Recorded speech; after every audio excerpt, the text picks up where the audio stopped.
श्री राम गीता। श्री गणेशाय नमः। श्री सरस्वत्यै नमः। श्री सद्गुरु चरण पद्मकमलारविन्दाभ्यां नमः। दक्षिणे लक्ष्मणो यस्य वामे तु जनकात्मजा पुरतो मारुतिर्यस्य तं वन्दे रघुनन्दनम्।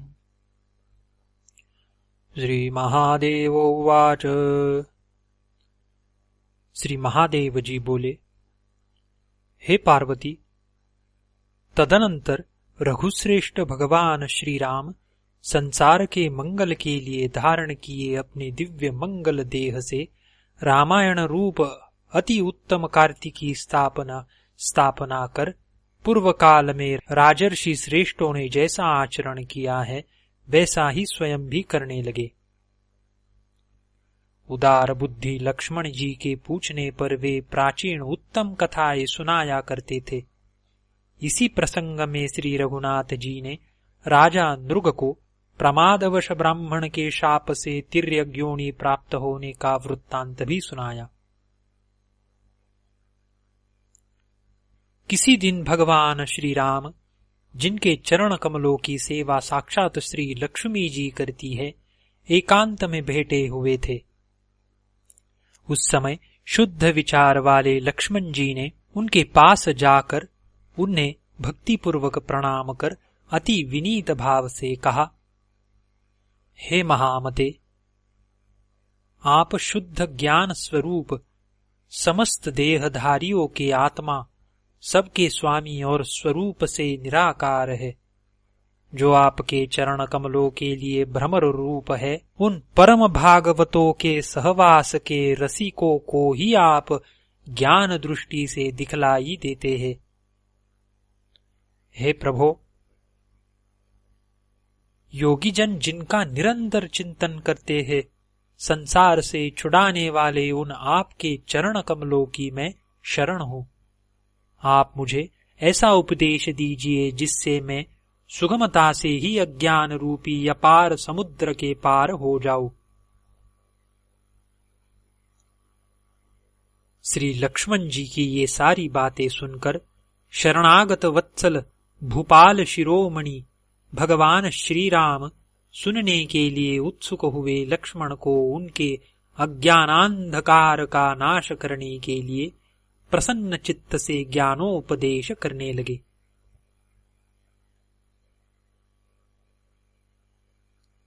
श्री राम जी बोले, सबसे पहले अपने अपने वर्ण और आश्रम के लिए शास्त्रों में बतलाई हुई क्रियाओं का यथावत पालन कर चित्त शुद्ध हो जाने पर उन कर्मों को छोड़ दे और शमदमादि साधनों से संपन्न हो आत्मज्ञान की प्राप्ति के लिए सद्गुरु की शरण में जाएं।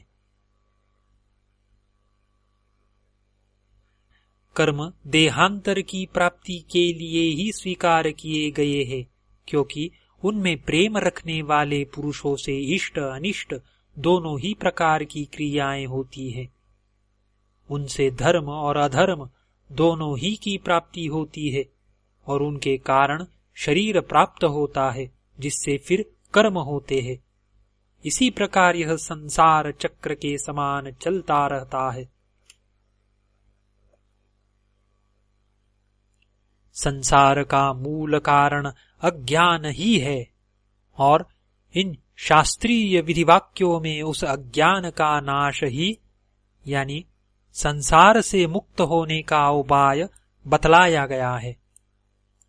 अज्ञान का नाश करने में ज्ञान ही समर्थ है, कर्म नहीं, क्योंकि उस अज्ञान से उत्पन्न होने वाला कर्म उसका विरोधी नहीं हो सकता।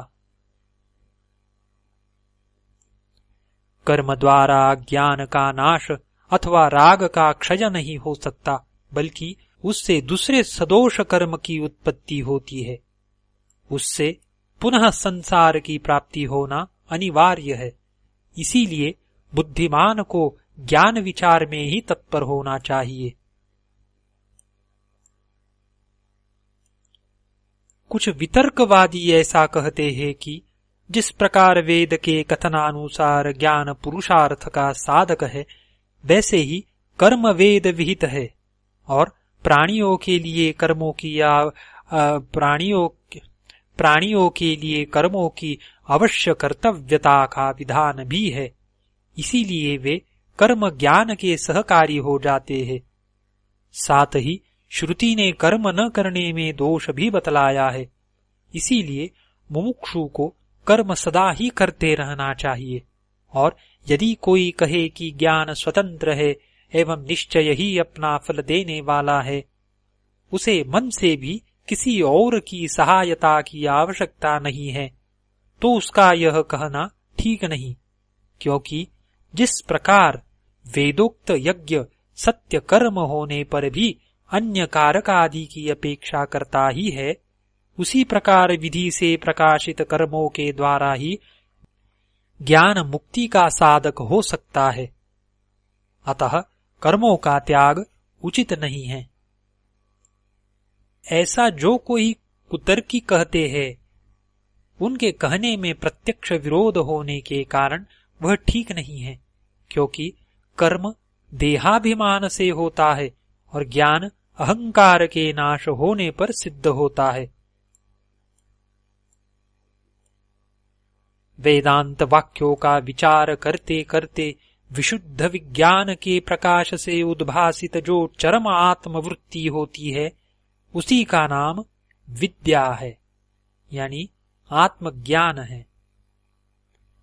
इसके अतिरिक्त कर्म संपूर्ण कारकादि की सहायता से होता है, किंतु विद्या समस्त कारकादि का यानी अनित्यत्व की भावना द्वारा नाश कर देती है। इसीलिए समस्त इंद्रियों के विषयों से निवृत्त होकर निरंतर आत्मानुसंधान में लगा हुआ बुद्धिमान पुरुष संपूर्ण कर्मों का सर्वथा त्याग कर दे।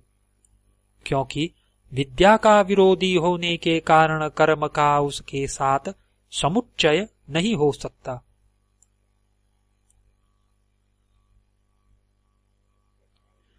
जब तक माया से मोहित रहने के कारण मनुष्य का शरीर आदि में आत्म भाव है, तभी तक उसे वैदिक कर्मानुष्ठान कर्तव्य है। नेति नेति आदि वाक्यों से संपूर्ण अनात्म वस्तुओं का निषेध करके अपने परमात्म स्वरूप को जान लेने पर फिर उसे समस्त कर्मों को छोड़ देना चाहिए।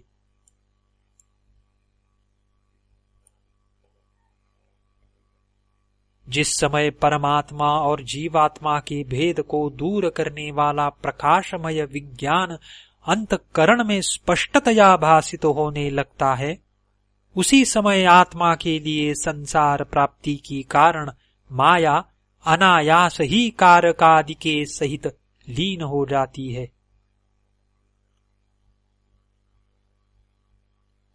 श्रुति प्रमाण से उसके नष्ट कर दिए जाने पर फिर वह किस प्रकार अपना कार्य करने में समर्थ हो सकती है।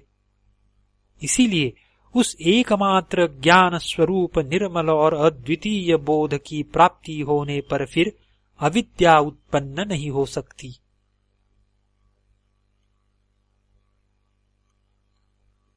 जब एक बार नष्ट हो जाने पर अविद्या का फिर जन्म ही नहीं होता, तो बोधवान को मैं करता हूं ऐसी बुद्धि कैसे हो सकती है। इसीलिए ज्ञान स्वतंत्र है। उसे जीव के मोक्ष के लिए किसी और यानी कर्मादि की अपेक्षा नहीं है। वह स्वयं अकेला ही उसके लिए समर्थ है।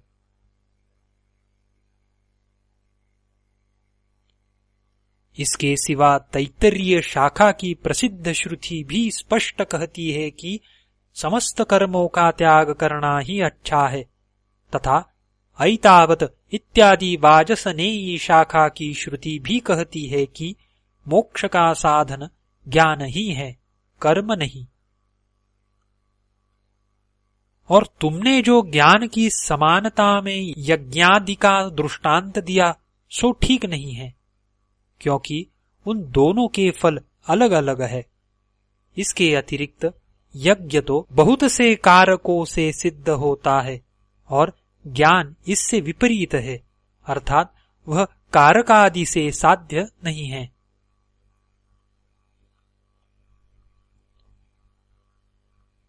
कर्म के त्याग करने से मैं अवश्य प्रायश्चित्त भागी होऊंगा, ऐसी अनात्म बुद्धि अज्ञानियों को हुआ करती है, तत्वज्ञानियों को नहीं। इसीलिए विकार रहित चित्त वाले बोधवान पुरुष को विहित कर्मों का भी विधिपूर्वक त्याग कर देना चाहिए। फिर शुद्ध चित्त होकर श्रद्धा पूर्वक गुरु की कृपा से तत्वमसि इस महावाक्य के द्वारा परमात्मा और जीवात्मा की एकता जानकर सुमेरु के समान निश्चल एवं सुखी हो जाए।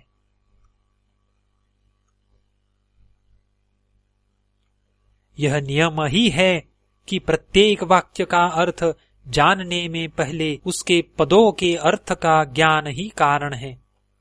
इसी तत्वमसि महावाक्य के तत् और त्वम पद क्रम से परमात्मा और जीवात्मा के वाचक है और असि उन दोनों की एकता करता है।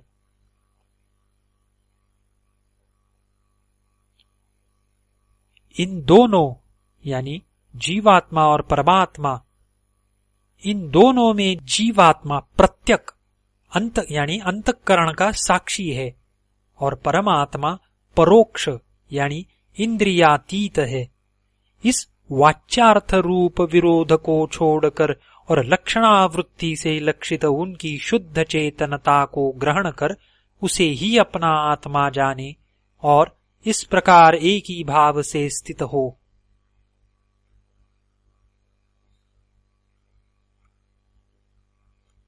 इन तत् और त्वम पदों में एक रूप होने के कारण जहती लक्षणा नहीं हो सकती और परस्पर विरोध होने के कारण अजहल लक्षणा भी नहीं हो सकती। इसीलिए सो अयम यानी यह वही है। इन दोनों पदों के अर्थ की भांति इन तत् और त्वम पदों में भी भाग त्याग लक्षणा ही निर्दोषता से हो सकती है।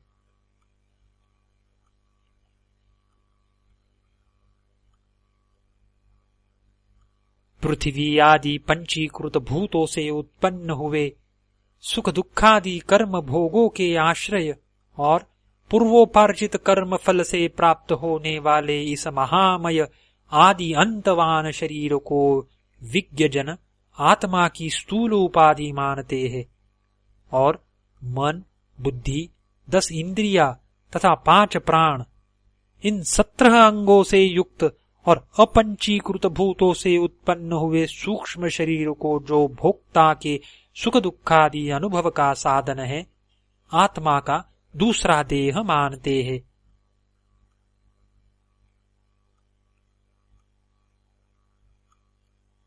इनके अतिरिक्त अनादि और अनिर्वाच्य मायामय कारण शरीर ही जीव का तीसरा देह है। इस प्रकार उपाधि भेद से सर्वथा पृथक स्थित अपने आत्म रूप को क्रमशः बाध यानी उपाधियों का बाध करते हुए अपने हृदय में निश्चय करे। स्फटिक मणि के समान यह आत्मा भी यानी अन्नमयादि भिन्न भिन्न कोशों में उनके संग से उन्हीं के आकार का भासने लगता है, किंतु इसका भली प्रकार विचार करने से यह अद्वितीय होने के कारण असंग रूप और अजन्मा निश्चित होता है। त्रिगुणात्मिका बुद्धि की ही स्वप्न, जागृत और सुषुप्ति भेद से 3 प्रकार की वृत्तियां दिखाई देती हैं, किंतु इन तीनों वृत्तियों में से प्रत्येक का एक दूसरे में व्यभिचार होने के कारण ये तीनों ही एकमात्र कल्याण स्वरूप नित्य पर ब्रह्म में मिथ्या है, अर्थात उसमें इन वृत्तियों का सर्वथा अभाव है।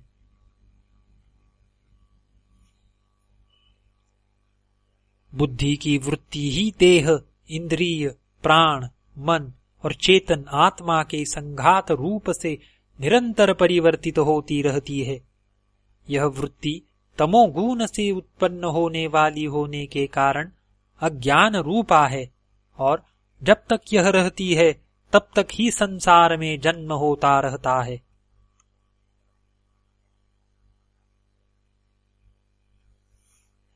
नेति नेति आदि श्रुति प्रमाण से निखिल संसार का बाध करके और हृदय में चिदघनामृत का आस्वादन करके संपूर्ण जगत को उसके सार रूपा सत यानी ब्रह्म को ग्रहण करके त्याग दे, जैसे नारियल के जल को पीकर मनुष्य उसे फेंक देते हैं।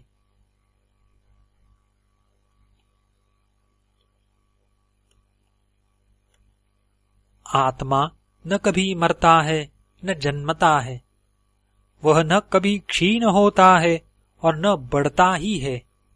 वह पुरातन संपूर्ण विशेषणों से रहित सुख स्वरूप स्वयं प्रकाश सर्वगत और अद्वितीय है।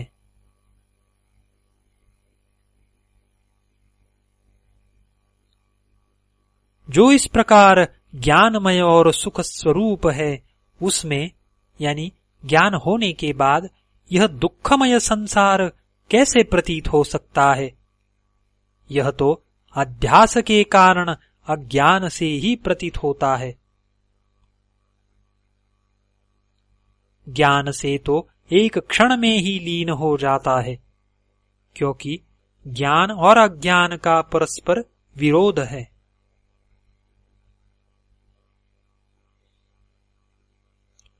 भ्रम से जो अन्य में अन्य की प्रतीति होती है, उसी को विद्वानों ने अध्यास कहा है।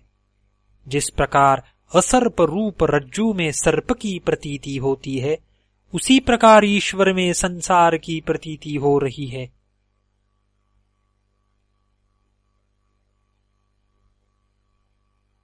जो विकल्प और माया से रहित है, उस सब के कारण निरामय अद्वितीय और चित स्वरूप परमात्मा ब्रह्म में पहले इस अहंकार रूप अध्यास की ही कल्पना होती है।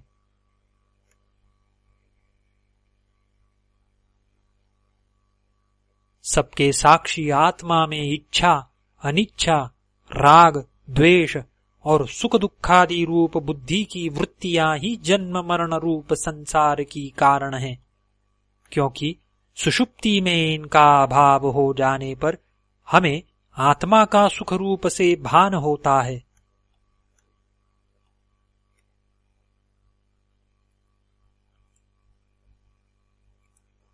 अनादि अविद्या से उत्पन्न हुई बुद्धि में प्रतिबिंबित चेतन का प्रकाश ही जीव कहलाता है।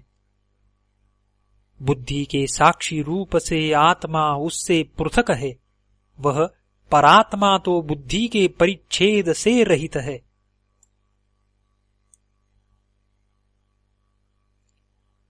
अग्नि से तपे हुए लोहे के समान चिदाभास साक्षी आत्मा तथा बुद्धि के एकत्र रहने से परस्पर अनन्याध्यास होने के कारण क्रमशः उनकी चेतनता और जड़ता प्रतीत होती है।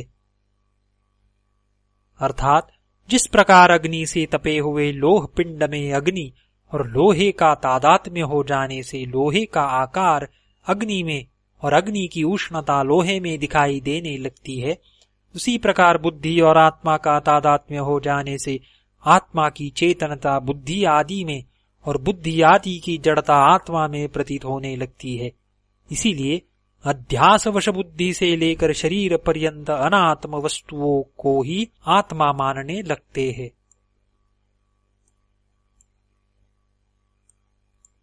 गुरु के समीप रहने से और वेद वाक्यों से आत्मज्ञान का अनुभव होने पर अपने हृदयस्थ उपाधि रहित आत्मा का साक्षात्कार करके आत्मा रूप से प्रतीत होने वाले देहादि संपूर्ण जड़ पदार्थों का त्याग कर देना चाहिए। मैं प्रकाश स्वरूप अजन्मा अद्वितीय निरंतर भासमान अत्यंत निर्मल विशुद्ध विज्ञान घन निरामय क्रियारहित और एकमात्र आनंद स्वरूप हूँ। मैं सदा ही मुक्त, अचिंत्य शक्ति, अतीन्द्रिय, अविकृत रूप और अनंत पार हो। वेदवादी पंडित जन अहर्निश मेरा हृदय में चिंतन करते हैं। इस प्रकार सदा आत्मा का अखंड वृत्ति से चिंतन करने वाले पुरुष के अंतःकरण में उत्पन्न हुई विशुद्ध भावना तुरंत ही कारकादि के सहित अविद्या का नाश कर देती है। जिस प्रकार नियमानुसार सेवन की हुई औषधि रोग को नष्ट कर डालती है।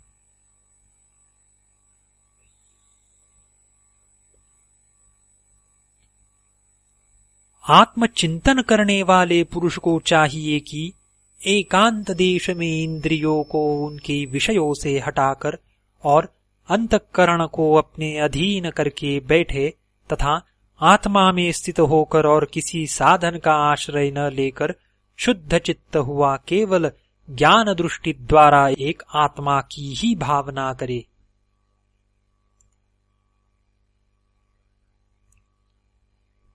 यह विश्व परमात्मा स्वरूप है, ऐसा समझकर इस सब को कारण रूप आत्मा में लीन करे। इस प्रकार जो पूर्ण चिदानंद स्वरूप से स्थित हो जाता है, उसे बाह्य अथवा आंतरिक किसी भी वस्तु का ज्ञान नहीं रहता।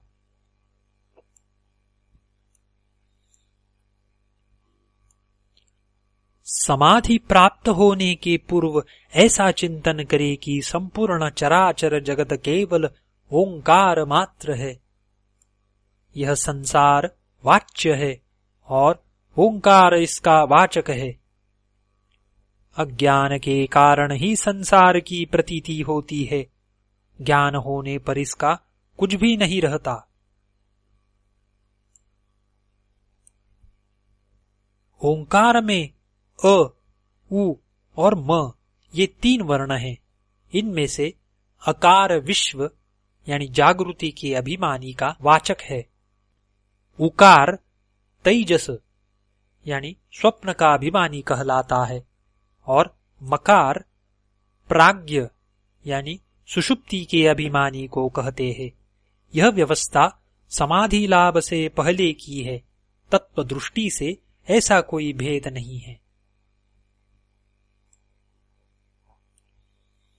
नाना प्रकार से स्थित अकार रूप विश्व पुरुष को उकार में लीन करे और ओंकार के द्वितीय वर्ण तेजस रूप उकार को उसके अंतिम वर्ण मकार में लीन करे।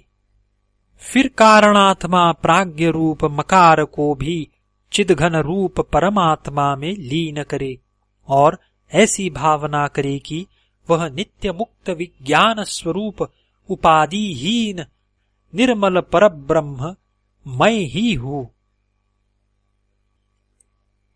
इस प्रकार निरंतर परमात्मा भावना करते करते जो आत्मानंद में मग्न हो गया है तथा जिसे संपूर्ण दृश्य प्रपंच विस्मृत हो गया है, वह नित्य आत्मानंद का अनुभव करने वाला जीवन मुक्त योगी निस्तरंग समुद्र के समान साक्षात मुक्त स्वरूप हो जाता है।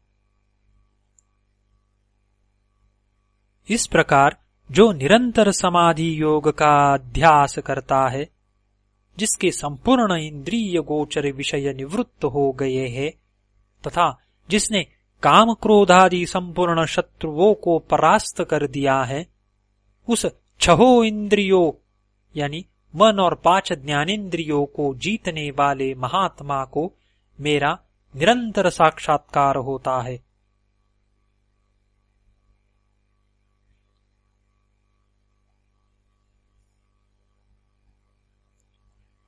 इस प्रकार अहर्निश आत्मा का ही चिंतन करता हुआ मुनि सर्वदा समस्त बंधनों से मुक्त होकर रहे तथा कर्ता भोक्तापन के अभिमान को छोड़कर प्रारब्ध फल भोगता रहे।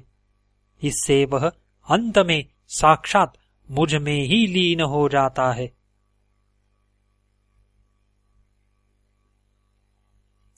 संसार को आदि अंत और मध्य में सब प्रकार भय और शोक का ही कारण जानकर समस्त वेद विहित कर्मों को त्याग दे तथा संपूर्ण प्राणियों के अंतरात्मा रूप अपने आत्मा का भजन करे। जिस प्रकार समुद्र में जल, दूध में दूध, महाकाश में घटाकाश आदि और वायु में वायु मिलकर एक हो जाते हैं, उसी प्रकार इस संपूर्ण प्रपंच को अपने आत्मा के साथ अभिन्न रूप से चिंतन करने से जीव मुझ परमात्मा के साथ अभिन्न भावना से स्थित हो जाता है।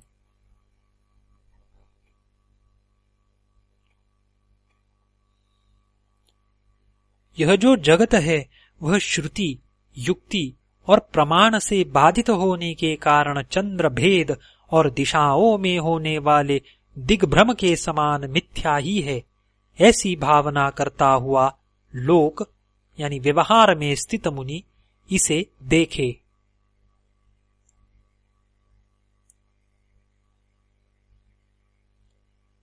जब तक सारा संसार मेरा ही रूप दिखलाई न दे तब तक निरंतर मेरी आराधना करता रहे।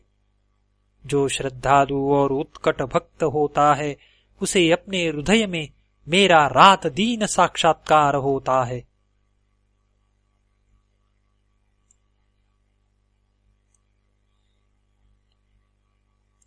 हे प्रिय, संपूर्ण श्रुतियों के सार रूप इस गुप्त रहस्य को मैंने निश्चय करके तुमसे कहा है। जो बुद्धिमान इसका मनन करेगा वह तत्काल समस्त पापों से मुक्त हो जाएगा। भाई, यह जो कुछ जगत दिखाई देता है वह सब माया है। इसे अपने चित्त से निकालकर मेरी भावना से शुद्ध चित्त और सुखी होकर आनंदपूर्ण और क्लेश शून्य हो जाओ। जो पुरुष अपने चित्त से मुझ गुणातीत निर्गुण का अथवा कभी कभी मेरे सगुण स्वरूप का भी सेवन करता है वह मेरा ही रूप है। वह अपनी चरण रज के स्पर्श से सूर्य के समान संपूर्ण त्रिलोकी को पवित्र कर देता है।